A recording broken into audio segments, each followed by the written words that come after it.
سورہ بقرہ کی آیت نمبر 97 سے ابتدا ہے۔ اعوذ باللہ من الشیطان الرجیم، بسم اللہ الرحمن الرحیم۔ قل من كان عدوا لجبريل فإنه نزله على قلبك بإذن الله مصدقا لما بين يديه وهدى وبشرى للمؤمنين۔ من كان عدوا لله وملائكته ورسله وجبريل وميكال فإن الله عدو للكافرين۔ ولقد أنزلنا إليك آيات بينات وما يكفر بها إلا الفاسقون، أوكلما عاهدوا عهدا نبذه فريق منهم بل أكثرهم لا يؤمنون۔ ولما جاءهم رسول من عند الله مصدق لما معهم نبذ فريق من الذين أوتوا الكتاب كتاب الله وراء ظهورهم كأنهم لا يعلمون۔ صدق الله العظيم۔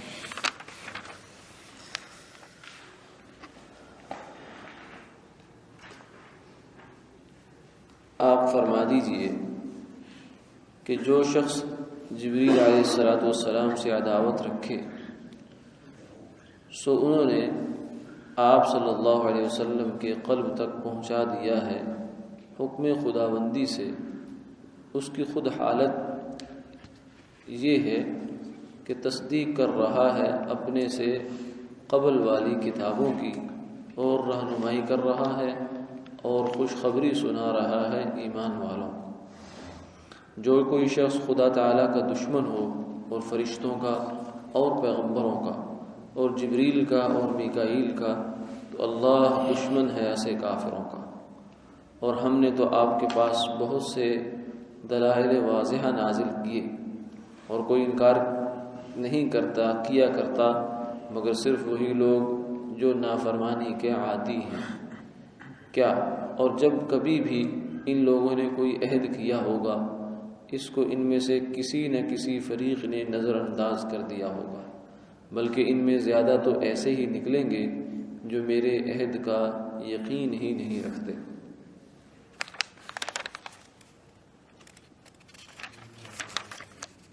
اور جب ان کے پاس ایک پیغمبر آئے اللہ کی طرف سے جو تصدیق بھی کرتے ہیں اس کتاب کی جو ان لوگوں کے پاس ہے، یعنی تورات، ان اہل کتاب میں سے ایک فریق نے خود اس کتاب اللہ ہی کو پسے پش ڈال دیا، جیسے ان کو گویا اصلاً علم ہی نہیں۔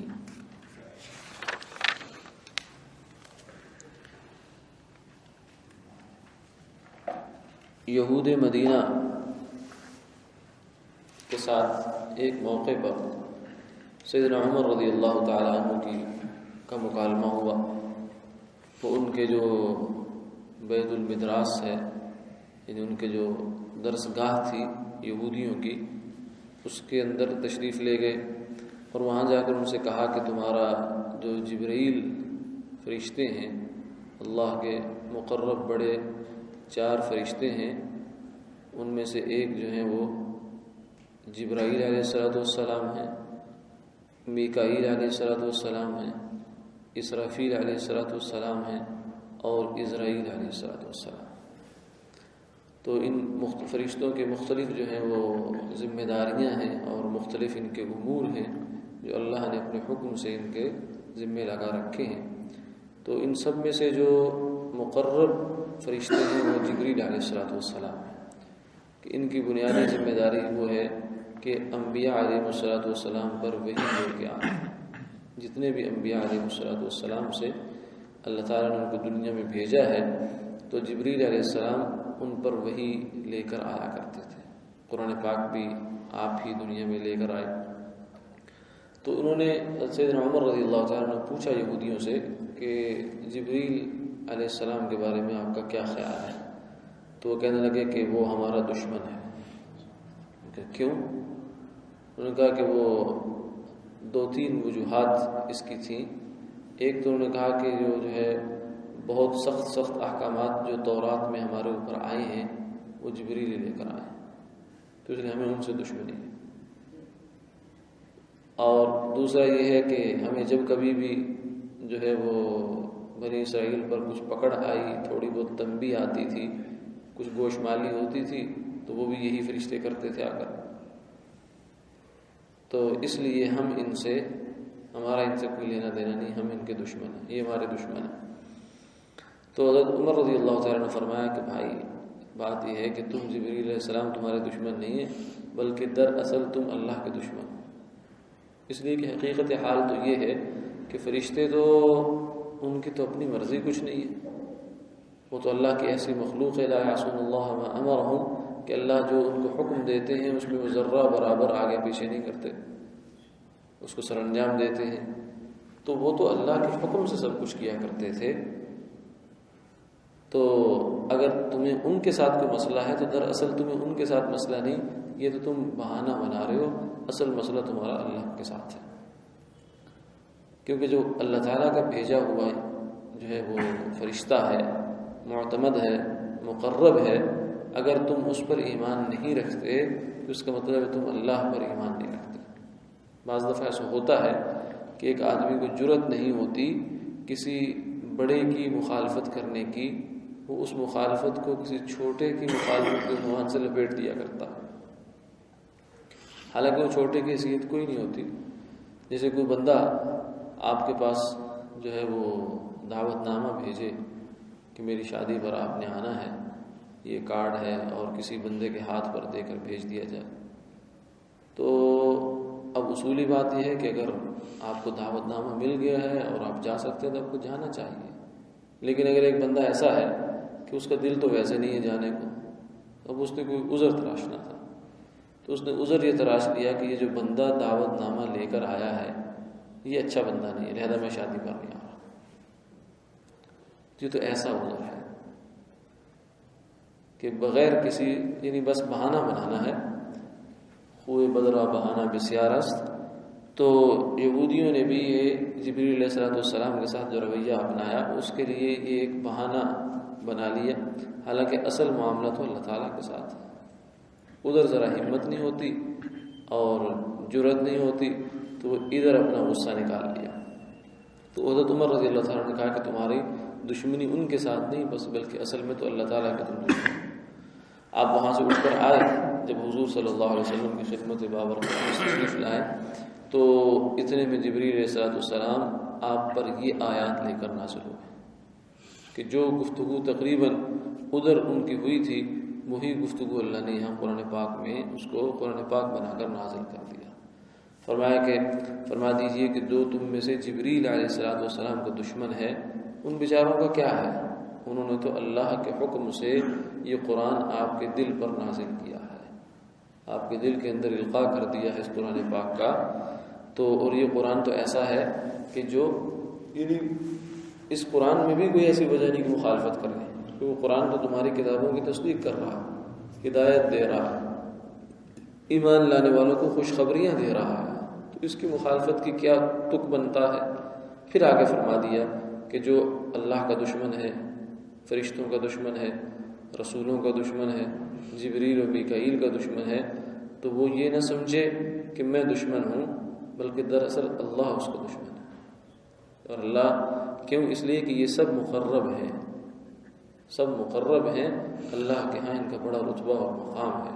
اور فرمایا من عادى لي وليا فقد آذنته بالحق، میرے کسی مقرب اور میرے کسی جو ہے قرب والے کو، تعلق والے کے ساتھ جو بندہ دشمنی کرتا ہے تو میری طرف سے، یہ حدیث قدسی ہے، حدیث قدسی اس حدیث کو کہتے ہیں کہ جس کے الفاظ تو جناب نبی پاک صلی اللہ علیہ وسلم کے ہوتے ہیں، لیکن اس کا جو کلام ہے وہ براہ راست اللہ تعالیٰ کی جانب سے ہوتا ہے، جو اس کا مفہوم ہے۔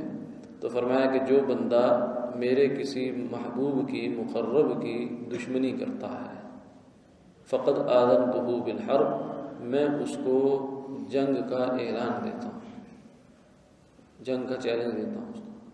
اور اللہ جس کے ساتھ جنگ کرے تو وہ کیسے پنپ سکتا ہے، کیسے اس کو دنیا میں سکون مل سکتا ہے اور آخرت میں اس کو جا کر کیسے کامیابی مل سکتی ہے، ہو نہیں سکتا۔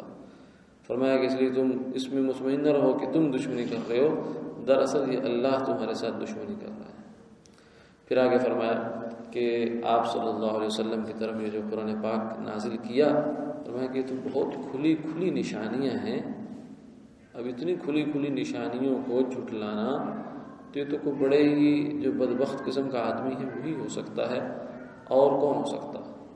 اور پھر یہود کو بھی یہ بتایا کہ تم نے اگر نبوت محمدی صلی اللہ علیہ وسلم کی تکذیب کی ہے تو یہ کوئی بڑی بات نہیں، یہ تمہارا پرانا قصہ ہے، تم پیچھے بھی ایسے کرتے آئے ہو، جب کبھی بھی تم نے عہد کیا، کوئی عہد و پیمان کر لیا تو اس میں سے تمہارا ایک فریق جو تھا وہ نکل جایا کرتا تھا، کھسک جاتا تھا اور عہد کو پھینک دیا کرتے تھے، اور تم میں سے اکثر تو ایسے تھے کہ وہ کہتے تھے قول و قرار کی بات کوئی، رات گئی بات گئی، یعنی جب وقت گزر گیا تو آڑا وقت ٹل گیا تو اس کے بعد پھر بات سے پھر جاؤ۔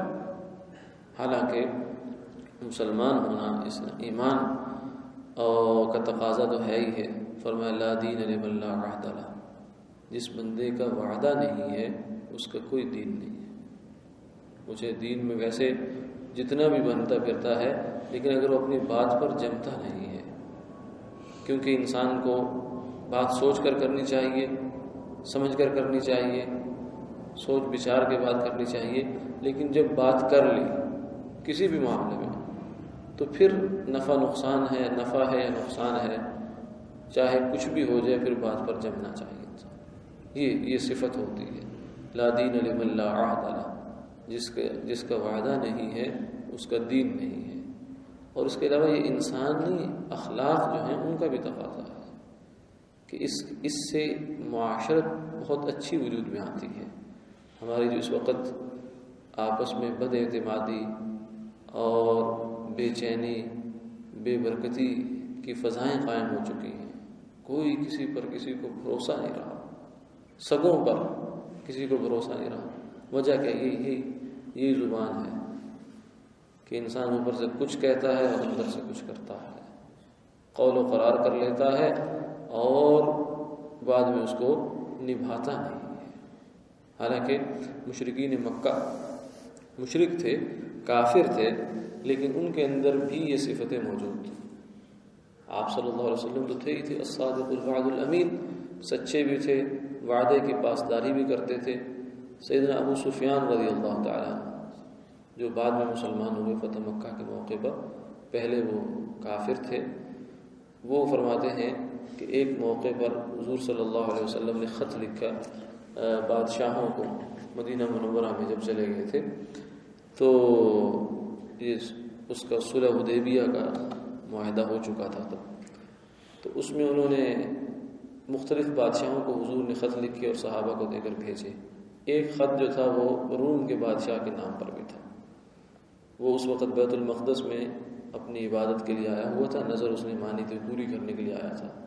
تو وہ خط حضرت دحیہ کلبی رضی اللہ تعالیٰ عنہ جو مشہور صحابی ہیں، سیدنا جبریل علیہ السلام اکثر ان کی شباہت میں آیا کرتے تھے، جب انسانی صورت میں آتے تھے تو حضرت دحیہ کلبی کی صورت میں، تو وہ سفیر تھے حضور کے جو خط لے کر گئے روم کے بادشاہ کی طرف۔ تو جب خط وہاں پہنچا تو بادشاہ نے کہا کہ دیکھو کوئی عربوں کا تاجر، کوئی قافلہ کو مکہ مکرمہ کا آیا ہوا ہے، تو اس میں سے کچھ بندے کو لے کر آؤ۔ تو وہ گئے، انہوں نے جا کر پتہ کیا تو انہوں نے کہا جی مکہ مکرمہ کا ایک قافلہ آیا ہوا ہے، تو وہ ان میں سے چلو، بادشاہ بلا رہا۔ حضرت سفیان کہتے ہیں میں چلا گیا، ہم جتنے بھی ساتھی تھے میرے وہ ہم سارے چلے گئے. جب دربار میں پہنچے تو جا کر اس نے کہا کہ تم میں سے سب سے زیادہ اس کے قریب کون ہے نسب میں، خاندان کے لحاظ سے، جو نبی جنہوں نے دعویٰ نبوت کیا ہے اور یہ خط بھیجا ہے، ان میں سے زیادہ قریبی رشتہ داری کس کی ہے؟ تو میں نے کہا میری. ان کا آپ آگے آ جاؤ. اور جو باقی مکہ کے لوگ تھے ان کو کہا آپ بھی لوگ پیچھے بیٹھ جاؤ ان کی پشت کی طرف. اور پھر ترجمان سے کہا کہ ان سے یہ کہو کہ میں نے کچھ سوال کرنے ہیں ان سے، ابو سفیان سے. اور پچھلوں کو یہ کہا کہ اگر یہ کچھ اونچ نیچ کریں، 19-20 کریں تو تم نے مجھے بتانا. پھر انہوں نے سوال کیے، بہت تفصیل ہے، روایت آتی ہے احادیث میں. تو اس میں ایک سوال یہ بھی تھا کہ یہ جو آپ کے جنہوں نے دعویٰ نبوت کیا ہے ان کے خاندان میں پہلے کوئی نبی ہوا؟ کوئی بادشاہ ہوا؟ انہوں نے کہا نہیں. اچھا جی، کوئی جو ہے وہ مالی حالت کیسی ہے اور یہ کیسا ہے، خاندان کیسا ہے؟ بہت مختلف قسم کے سوالات تھے. وہ سب سوالوں کے جوابات دیتے رہے. ایک سوال یہ بھی اس نے کیا کہ وہ وعدے کی پاسداری کرتے ہیں کہ نہیں کرتے؟ معاہدہ جب کر لیتے ہیں کسی کے ساتھ تو اس کو پورا کرتے ہیں کہ نہیں کرتے؟ تو کہنے لگے کہ میں نے کہا کہ کرتے ہیں، لیکن البتہ ایک معاہدہ ابھی ہمارا چل رہا ہے صلح حدیبیہ کا، اس کا پتہ نہیں کیا کریں گے. کہتے کہ پوری گفتگو میں، پورے سوالوں میں صرف یہ ایک چیز تھی جو میں اپنی جانب سے کچھ کہہ سکا، ورنہ میں بالکل سچ سچ بولتا رہا. کیوں سچ کیوں بولا؟ حالانکہ وہ دشمن تھے اور بادشاہ کے ساتھ ایک بہت اچھا موقع تھا حضور صلی اللہ علیہ وسلم کے خلاف کو پروپیگنڈا کرنے کا، کو غلط بات کرنے کا. 7 الفاظ ہیں ان کے. فرماتے ہیں میں اس لیے سچ بولتا رہا کہ جو میرے قوم کے لوگ بیٹھے ہیں یہ مجھے مکہ میں جا کے جھوٹا نہ کہتے کہ اس نے فلاں اس دربار میں جھوٹ بولا تھا. حالانکہ یہ وہ بات تھی کہ اگر وہ ہمارے لحاظ سے اگر سوچا جائے کہ وہ چونکہ ایک مخالفت ہے، دشمنی ہے آپس میں، مکہ اور مدینہ منورہ کے اس وقت جو ہے وہ ٹسل تھی، جنگیں چل رہی تھیں آپس میں. یہ ادھر کے سردار تھے، باقی سردار تو ختم ہو چکے تھے، ادھر کے حضور صلی اللہ علیہ وسلم، تو گویا کہ بالکل آپس کا ٹکر کا مقابلہ ہے. تو اس موقع پر اگر وہ کچھ غلط صحیح بات کہہ بھی دیتے تو مکہ مکرمہ والے کہتے ہیں ہاں یہ تو ضرورت تھی، اس موقع پر کہنی چاہیے تھی. لیکن نہیں، اس کے باوجود بھی ان کو یہ خیال تھا کہ دشمنی ہماری کسی حد تک بھی پہنچ جائے لیکن جھوٹ بولنے کی اجازت نہیں ہے. اتنی بری چیز وہ اس چیز کو سمجھتے تھے. تو جھوٹ اور وعدہ جو ہے، وعدہ خلافی اور اس زبان کا بے اعتبار ہو جانا، یہ بہت بہت بڑا نقصان ہوتا ہے. ہماری معاشرت جو ہے وہ تباہ ہوتی ہے اور ہو رہی ہے وہ اسی ایک وجہ سے کہ انسان جو ہے اپنی زبان سے پھر جاتا ہے. تو یہود کے اندر بھی یہ صفت تھی کہ جب انہوں نے وعدہ کیا، معاہدہ کیا، نبذہ فریق منہم، تو ایک فریق نے اس کو اٹھا پھینک دیا کہ یہ کیا بات ہے، صبح کی بات رات کو کوئی نہیں چلتی، بس ختم ہوگی بات. بل اکثرهم لا یؤمنون، فرمایا کہ ان میں سے اکثر تو ایسے ہیں کہ جو اس چیز پر یقین ہی نہیں رکھتے کہ وعدہ جو وعدہ کی پاسداری جو ہے یہ بھی کوئی بڑی بات ہوتی ہے. ان کو سمجھتے ہیں کہ بات ہی نہیں. ایک انسان کی جو ہے بدبختی ہوتی ہے کہ اس طرح کی جو اقدار ہیں، ویلیوز ہیں، وہ اس کو لگی نہ، کیونکہ یہ کیا بات ہے، سچ بھی آدمی جو ہے ہر وقت جمع رہے، اس میں کون سی بات ہے، اور جھوٹ اگر بول بھی رہے تھوڑی بہت تو یہ کیا ہے. بلکہ صرف یہ کیا نہیں، بلکہ اس کو وہ ہوشیاری سمجھے کہ میں نے فلاں کو ایسا چکر دیا نا، بس اس نے یہ کہا میں نے یہ کہہ دیا، سمجھتے ہیں بڑا میں نے کام کیا.